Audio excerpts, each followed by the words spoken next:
Time చూడండి 1:47 అయింది. మేము అరౌండ్ ఎర్లీ మార్నింగ్ 3:30కి రీచ్ అయ్యామన్నమాట పూరి. సో 3:30కి రీచ్ అయ్యి రూమ్కి వెళ్ళి కాస్త రెస్ట్ తీసుకొని ఎర్లీ మార్నింగ్ 7 o'clock కల్లా మళ్ళీ ఫ్రెష్ అప్ అయ్యి టెంపుల్కి వచ్చాము. సో అప్పటి నుంచి ఇప్పటి వరకు టిఫిన్ లేదు, ఏం తినలేదు, ఏం చేయలేదు. ఎందుకంటే టెంపుల్ దగ్గర ఉంటేనే సరిపోయింది, ఒక్కొక్కరు రావడం చేయడం. సో జర్నలిస్ట్ జాబ్లు అంటే అలా ఉంటాయి అనమాట, అంత ఈజీ ఏం కాదు. చూడండి ఎంతమంది ఉన్నారు నాతో పాటు.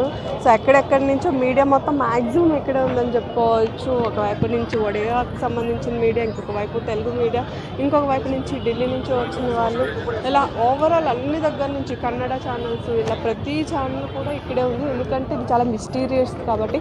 నాతో పాటు వీళ్ళందరూ కూడా ఏం తినకుండా కొంచెం చూడండి ఎండల్లో అలా పడి ఉన్నాను అనమాట. సో ఎప్పుడు ఎలాంటి న్యూస్ వస్తుందో మీకు చేరవేయాలని. సో ఇది ఈ జాబ్కున్న కష్టాలు.